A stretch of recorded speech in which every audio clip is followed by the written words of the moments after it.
God, religion, and life after death were for the Charvakas pure fictions and sheer imaginations of favored brains. That is how one modern account presents Charvaka, also called Lokayata, one of the most radical schools in classical Indian thought. At a time when most Indian philosophies were discussing the soul, karma, rebirth, liberation, the Charvakas questioned whether any of these things existed at all. They believed that the physical world was the only reality and that human life had to be understood within this world. Welcome back to the channel. This is Philosophy by Parth, and in today's video, we are going to understand what Charvaka philosophy is and what made it so different from the other schools of Indian philosophy. The school is generally believed to have developed sometime between the 6th and the 4th century BCE.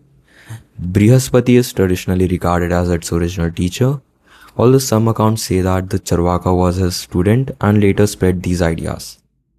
But there is a problem. When we try to understand the school today, its original writings have not survived. A work called the Lokayata Sutra or Charvaka Sutra is traditionally connected with Brihaspati, but the text itself is lost. Most of what we know comes from Hindu, Buddhist, and Jain philosophers who describe Charvaka while arguing against it.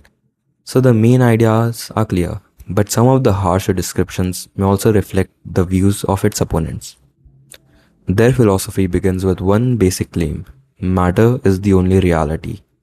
The Charvakas believe that everything was formed from four materials, elements: earth, water, fire, and air.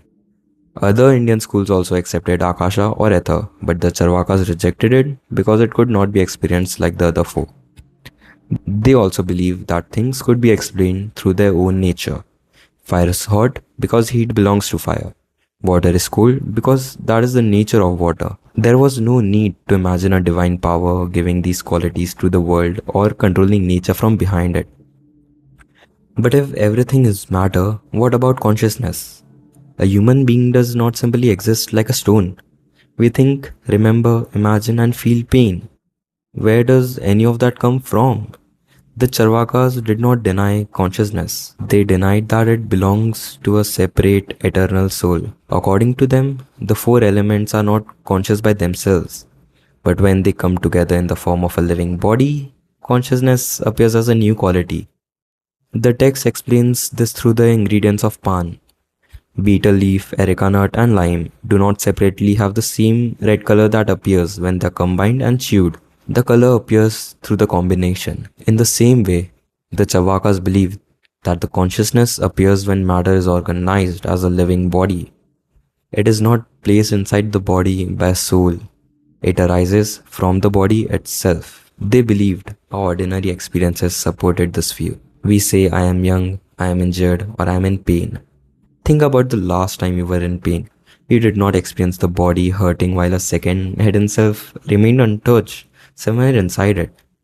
The person who was hurt was also the person who felt the pain. For the Charvakas, this showed how the self appears in our experience as the living body, not as another being hidden inside it. The body was not a temporary home occupied by the real person.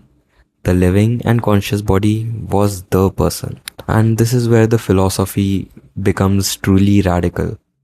If the body is the self, what survives when the body dies? For the Charvakas, nothing of the individual survives. When the body breaks apart, the combination that produced consciousness also ends. The material elements continue in other forms, but the conscious person does not.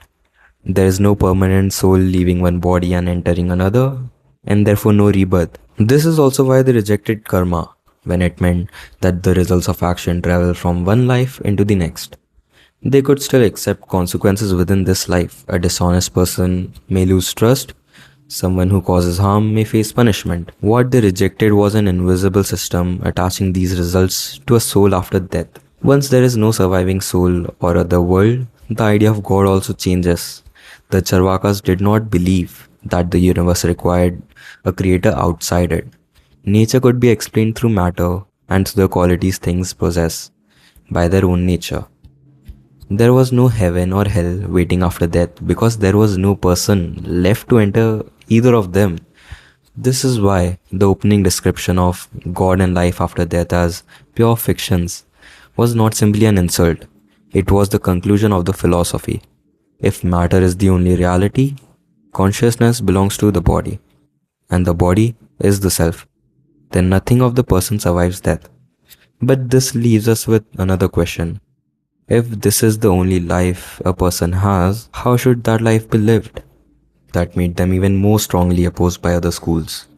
They believed that pleasure was not something human beings needed to escape from. It was one of the main aims of life. But their idea of pleasure was far more thoughtful than simply saying, eat, drink and enjoy. That is what we will explore in the next video. Thanks for watching the video. This is Philosophy by Path signing off. Boom.